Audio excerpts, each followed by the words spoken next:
crafty friends, welcome back to my channel and my craft room. I'm Kelly Wicker and I'm so happy you're here. Today I'm stepping way outside my comfort zone and creating my very first mixed media tag.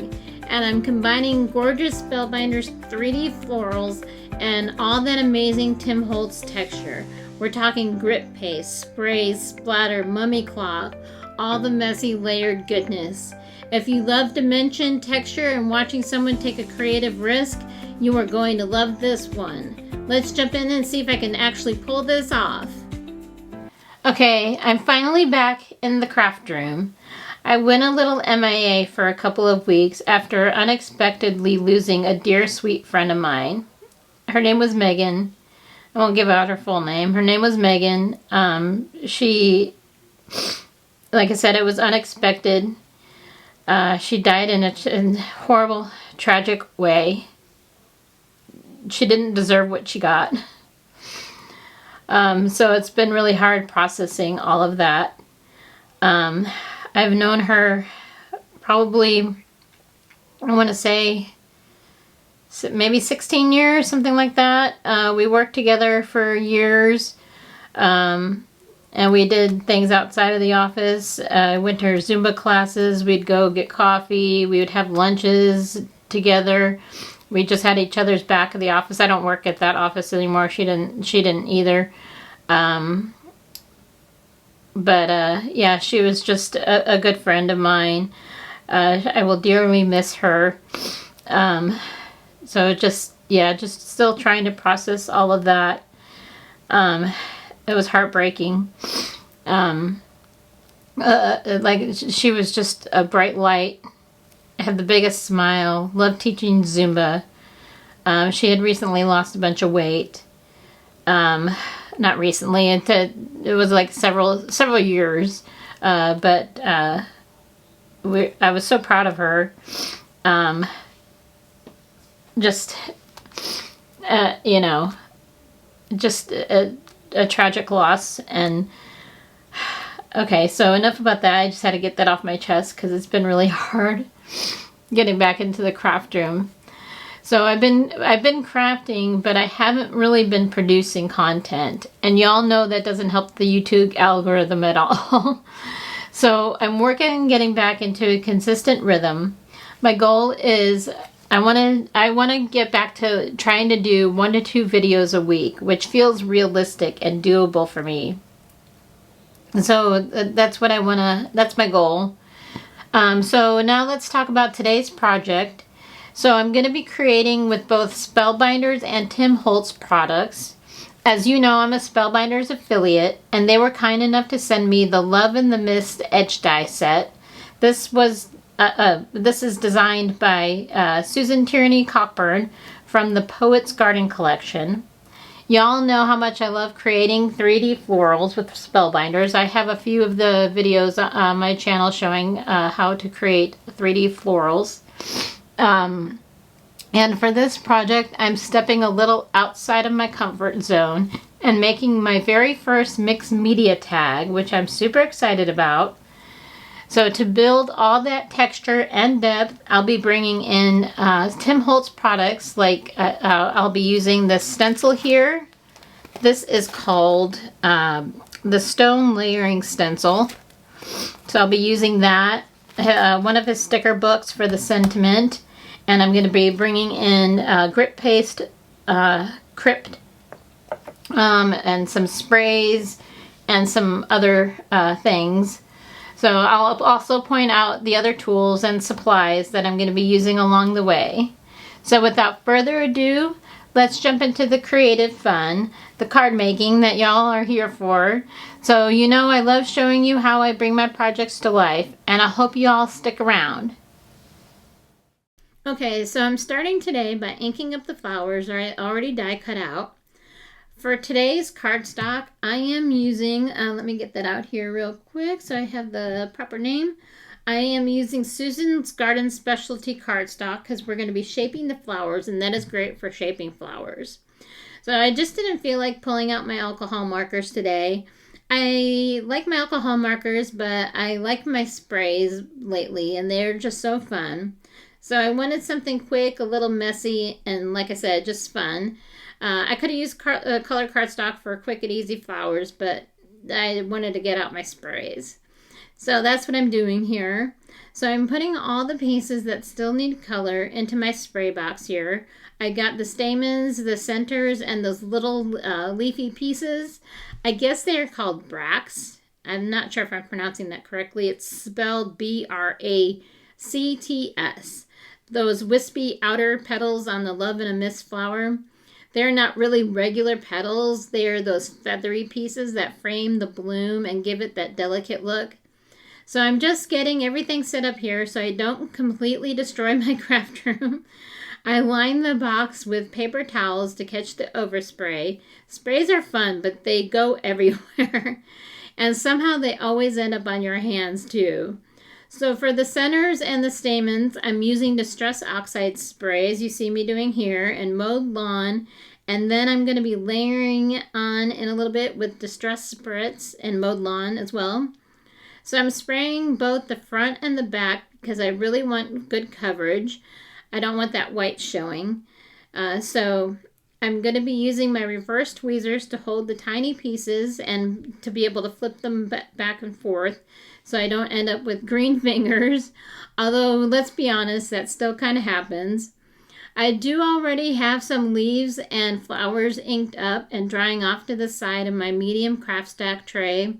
I just wanted to show you how I got that look because the method is honestly so fast. So now, real life moment. I should have changed out my paper towels between colors. The green started contaminating everything. You'll see shortly. So these aren't going to be the exact flowers I use on the final tag, but that's okay. This is just to show you the process. But look at these. They are really starting to look good. I love what the Distress Spritz adds. That soft mica shimmer is just so pretty when it catches the light. It gives them that little something extra without looking overdone. And remember, you want to shake these up really well. You don't want that mica sitting down at the bottom. So now that these are all inked up, I'm just finishing that part up here, just inking those up. So now I'm getting a piece of paper towel, a clean paper towel, and I'm going to let them air dry. So just setting them off to the side here. I need to also remember to clean my reverse tweezers. So you could totally hit them with the heat tool if you're impatient, which I usually am, but today I'm going to let them dry naturally. So then I'll show you how I sprayed the actual flowers in a few minutes and build up the color on those. Alright, so now those pieces are off to the side drying. Let me show you how I inked up the actual flower petals. So for the flower petals, I'm using Distress Oxide sprays and tumbled glass and spun sugar. And then for the shimmer, I'm coming in with Distress Spritz and tumbled glass and saltwater taffy, because I wanted that shimmer on the flower petals too. And remember, these flowers come in a variety of colors. So you all are going to cringe a little when you see what happens here. I definitely did. The colors start contaminating because I did not change out my paper towels. I'm so mad at myself for this. This was such a dumb move on my part. And here's the honest truth. I ran out of paper towels in my craft room. And I was way too lazy to walk down the stairs and go into the garage and all that. So this is what happens. So sorry, some of the spraying is a little off camera. I get into the zone and forget where my hands are. But see how the colors are starting to get muddy? I'm trying to overspray them and they get really saturated. I don't know if I could save them or not, but we'll see. But that's what happens. And you know, yeah, that's on me. So these particular flowers are probably going to end up in the trash, and that's okay. Sometimes you just experiment and it doesn't go perfectly. That's part of the creative process. But putting these flowers together really isn't difficult at all. It's actually super fun. I always watch Susan's videos over on the Spellbinders YouTube channel to see how she colors and shapes hers. She makes it look effortless, and that's honestly how I learned to build dimension into these. So even though these might not make it into the final tag, you can still see how quick and easy it is to build color with sprays and how important it is to change out your paper towels. Okay, yeah, those petals are really saturated, and I just could not hide that green that was showing through. It's one of those moments where you're like, maybe I can fix this, and then you realize, nope. It's a little disappointing because I probably could have used them. They weren't terrible, but it's just not the look I was going for. I had something softer and cleaner in my head, and this just wasn't it. And that's okay. Not everything we make is a winner. Sometimes it's just part of the process. Okay, so I'm pretty new to making tags like this, so I've been experimenting and having fun with different techniques. I've been watching a lot of Tim Holtz videos and getting inspiration from him. So here are some tags I just wanted to show off that I made. I was just having a really fun little play day in my craft room this past week, just experimenting with pastes and sprays, and it's honestly just getting messy.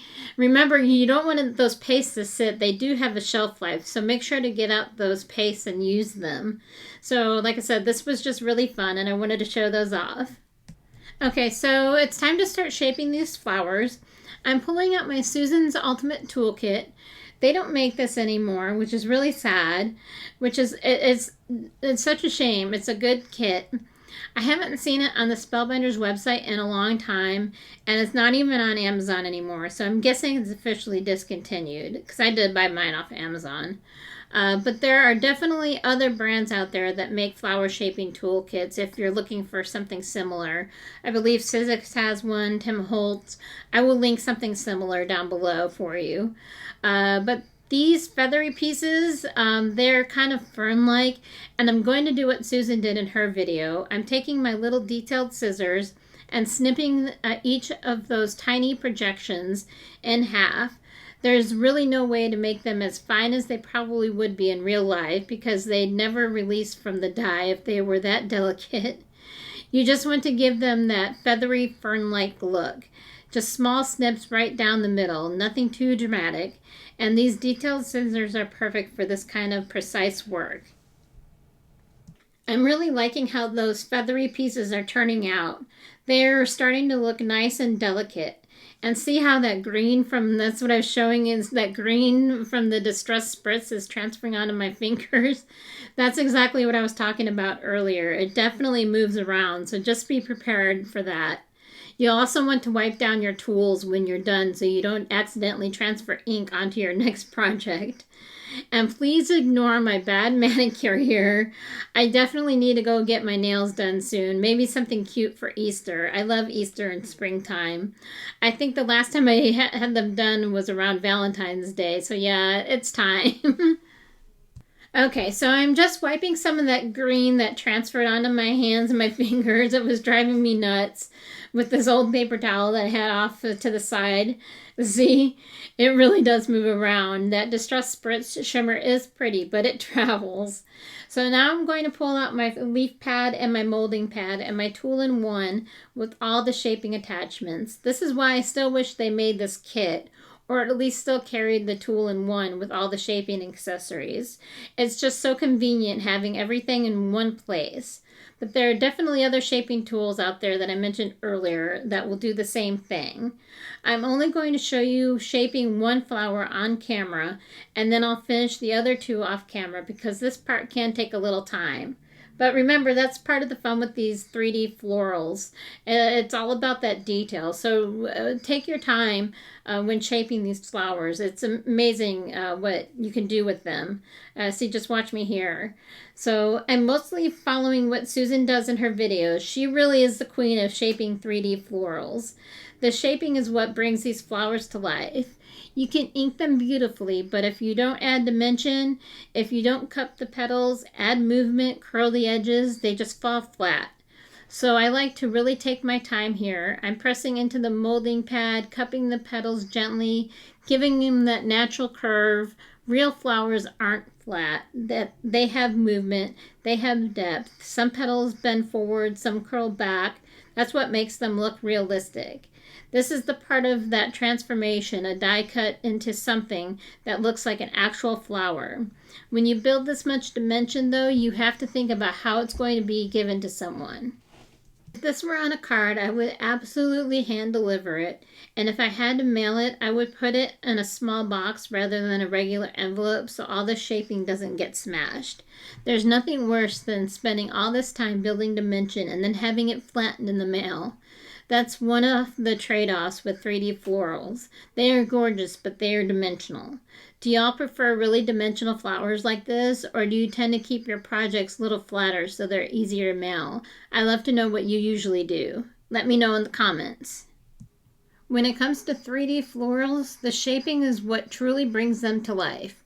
You can have beautiful color and shimmer, but if the petals are flat, the flower just won't look realistic. It's all about the detail and the shaping you put into them. I like to cup the petals on my molding pad and gently curl the edges so they have movement. Real flowers aren't flat. Some petals curve in and some bend back, and adding those small variations make a big difference. Even subtle shaping can completely transform the look. And having the right tools really helps. A good molding pad and a different size shaping tools give you better control and make the process so much easier. And especially make sure to have a pair of those reverse tweezers. I love these ones from Spellbinders. They are really great, especially with that pointy tip. Alright, it's time to assemble the flower. After all that work for shaping it and everything and bringing it to life, it's time to really see it come together. So I'm going to be bringing in my Spellbinders molding tray. You'll see it in just a second here. And they do still carry this molding tray, which is great. It's such a helpful tool when you're working with 3D florals. See it there on the left side, that red tray? Because the little wells hold the flower in place while the glue sets and keeps all that shaping from getting flattened. I will have my Spellbinders affiliate link for that listed down below in the description box. So if you're interested in this tool. As I layer the petals, I like to alternate them so they're slightly offset. You don't want them stacked directly on top of each other. Turning each layer a bit makes the flower look fuller and more natural. I'll add a small dot of glue in the center, place the next layer, and gently press it into the tray. Once the main layers are together, I cup the flower again to bring everything upward and add even more dimension. Then I'll add the center and the stamens to finish it off. That final step really pulls it all together and makes the flower look complete. This is where all that shaping pays off, and the molding tray just helps keep that beautiful dimension intact while everything dries. I just love how that flower turned out, y'all. So, alright, it's finally time to create the tag. Today I'm using the Tim Holtz Distress Mixed Media Heavy Stock tags. I actually think this might be my first time using them. In fact, I know it is, which is kind of exciting. I've been watching a lot of mixed media videos lately for inspiration. I've been following Words and Pictures channel. She has a lot of inspiration creating with tags. And then I've been following Juliana Michael. She uses a lot of Tim Holtz products. I think she's on his design team. She has a lot of inspiration on her channel. And then, of course, Tim Holtz's channel I've been watching a lot of. So I've been just soaking it all in and wanting to play. Lots of inspiration. So this is the first thing. The first thing I'm going to be doing is grabbing Distress Oxide ink. I love my oxides, and I'm going to be using Hickory Smoke and my Ranger blending tool. I'm going to ink up the entire tag because I want those gray grout lines to show through later. This is going to become a cobblestone background, which is honestly such a fun technique to do. I love how the gray base sets the stage for all that texture we're about to add. Okay, so today I'm using Distress Grip Paste and Crypt from Ranger. This stuff is so cool, y'all, and it's not just for Halloween. It's a tinted, translucent paste with little black flecks in it that give amazing texture, dimensional effects. So I'm pairing it with the Tim Holtz Stone Layering Stencil to create that cobblestone look. I'm taping this stencil down with some purple tape so it doesn't shift around on me. Before I spread the paste, though, I'm going to customize the color a bit. Did you know you can do that? Well, you can. It's really cool. I learned this from watching Tim. So the Crip paste has a slight greenish tint to it, and I really want more of a gray tone. So I'm grabbing my Distress Oxide Re-Inker and Hickory Smoke, and I'm going to add a few drops right into the Grip paste. So I'm just scraping some of the paste out and putting it onto my glass mat. And then this is where I'm going to mix it together.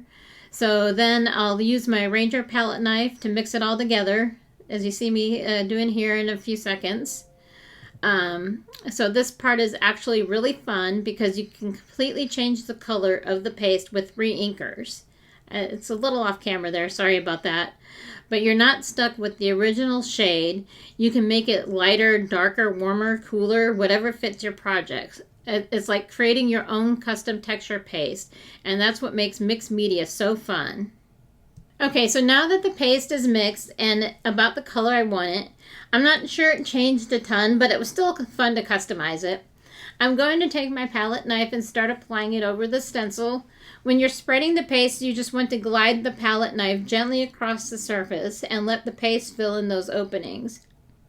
You don't need a heavy hand here. If you press too hard, you can push the paste underneath the stencil and lose that crisp cobblestone detail. I'm just smoothing it out so it's an even layer, not too thick, but thick enough to give me that nice dimensional texture. If there's extra paste sitting on top, I'm just, trying to smooth it all in there, use what I have here. As I was going to try to save the paste, but I decided, nah. I thought I was going to put it back in while the pile's still wet, but no, I'm just going to keep adding more to fill in the spaces there. So I could have probably, saved this last little bit, but honestly, I'm just going to grab my baby wipes and clean everything up at the end. So sometimes it's easier just to wipe it down and reset. So just smoothing it all in there. This looks so cool, y'all. Okay. That looks great. So yeah, I could have gotten a little jar or something and kept it, but yeah. Because there's still quite a bit there on my glass mat. But I'm not going to do that. Alright, so I'm just getting my baby wipe and going to clean this up a little bit before moving on. Okay, so next up is for the fun part. I'm going to be removing the tape and slowly peeling back the stencil to see what we got. So keep my fingers crossed, y'all. The texture just looks so cool right here. And I will say, as a card maker, I kind of wish Tim's stencils were a little bigger for standard card fronts because I love his designs. But I can absolutely see myself making more mixed media tags in the future. There are so many possibilities here, and it really gives me a reason to use up all these pastes I've been collecting. So here we go. Moving the purple tape. And for the reveal. Alright, that turned out just exactly how I wanted it. So cool. Okay, so I didn't think I was going to add any splatter today, but of course I changed my mind. Y'all know I can't help myself when it comes to splattering. So for today's splatter, I'm bringing in my splatter box because this can get messy fast, as you know. I'm using Spellbinders Splatter White and also Spellbinders Splatter Effects Raven. I know the Crip paste already has those little black flecks in it, but I just wanted an excuse to use my splatter effects in Raven since I have it, and I love the extra contrast it gives. So I just grabbed a fan brush from my stash and just going to town on this tag. I like loading up the brush and then lightly tapping to get those organic random splatters. No overthinking it, just letting it land where it lands. So this is just the fun part where it really starts to come together and look artsy. Splatter just adds that little bit of movement and makes everything feel more finished. And don't be scared, y'all, to splatter your projects. I know it can feel a little risky, like you're about to mess up something you just worked really hard on, but honestly, splatter almost makes everything better, in my opinion. So it adds movement, texture, and that artsy finished look. It helps break up large areas and makes everything feel less flat and more intentional. And the best part, you don't have to be perfect with it. It's splatter. It's supposed to be random. It's supposed to look organic. If a drop lands somewhere unexpected, that's okay. That's part of the charm. Remember, it's handmade, not Hallmark. And y'all, spatter, it doesn't matter. It's fun. And sometimes you just have to let go and enjoy the process. So remember that when you're card making. Don't be afraid. And you can always remember, as Kathy says, it's only paper. And you can do it again. So keep that in mind when playing around. And like I said, just practice too. Get out your, get out some cheap paper and get out some paint and just practice your splatter. There's no harm in that either. And that the Raven splatter effects gets all over my fingers. Oh my goodness, I had to wash my hands. All right, so y'all, I've had this mummy cloth sitting in my stash for a few years now. And I'm going to use it instead of letting it sit around. That's one thing I'm grateful for about sitting in my craft room producing YouTube videos on a weekly basis. I get to use my supplies instead of just looking at them, instead of just them sitting looking pretty in my craft room. That's one of those things I want to get better at. Instead of just my supplies sitting around, I want to use them and stop collecting them. So, and I don't know why, because it's called mummy cloth doesn't mean it's only for Halloween. It really is just textured gauzy fabric, y'all, and texture works year round. It doesn't have to be spooky. It can be soft, vintage, rustic, layered, whatever the vibe you're going for is. So this is where I decided to change things up a little and add the cloth to the tag. I love how it instantly softens all that stone texture and gives it contrast. You've got the rough cobblestone background, the splatter, and then this airy layer in between. It just adds depth. And oh, look at those flowers sitting in the molding tray over there. Oh my goodness, y'all. They turned out so pretty. All that shaping really paid off. Now, I will say I struggled a little getting the mummy cloth to adhere with my liquid glue. It didn't want to grab right away. What do y'all recommend for gluing this down? Maybe something stronger or more tacky? I'd love to know what works for you if you've tried this. But even with the struggle, look at what it adds. That little bit of fabric gives the tag so much more interest. It makes it feel layered and dimensional, almost like a little piece of mixed media art instead of just paper. I love how it peeks out from behind the flowers and adds that extra texture. Okay, so now it's time to add those leafy greens. I'm just going to tuck them in and scatter them around the flowers so everything feels full and balanced. I like letting some pieces peek out from behind the blooms. It makes it look more natural and layered. Mixed media is just so fun, y'all. I don't know why I've been so scared. I need to remind myself to not be intimidated by those words, mixed media. It doesn't have to be complicated. It really just, is layering different textures and mediums together and seeing what happens. I'm really hoping I pulled off a true mixed media tag here. I think I did. It definitely has textures, layers, splatter, fabric, all the things. I'll have to remember to tag Tim Holtz when I upload this video since I use so many of his products. And for the ribbon at the top of the tag, I'm going to use the mummy cloth too because it just looks so cool and cohesive with the rest of the design. I'm honestly really proud of myself for stepping outside my comfort zone today. I tried a few different techniques, played with texture, added splatter, even brought in fabric. That's growth right there. Alright, now I'm adding some ribbon, more mummy cloth, to the top of the tag. I love how it keeps that textured look going and ties everything together. I've had so much fun playing today. Y'all have no idea. I mean, I had so much fun. It was a good time. And just remember to play. Get your stuff out and have a play day. I keep saying that. Just play. It's fun. And who cares if your desk gets messy? You could take time to clean it up after you're done. Mine's a mess right now. I'm trying to get better at cleaning up after I'm done playing. So that's what I'm going to be doing after I finish this video. But for the sentiment, I'm using one of Tim Holtz sticker books and choosing Take Risks. I'm not sure if it perfectly matches, but I like it, and that's what matters.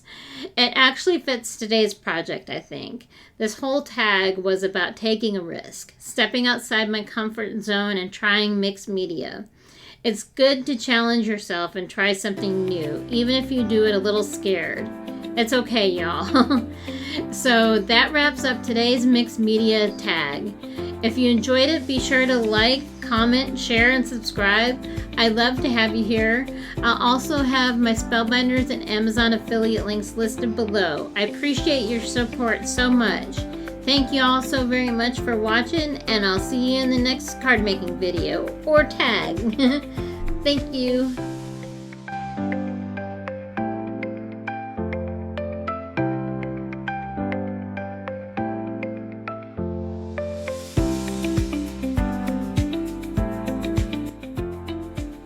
Ciao for now.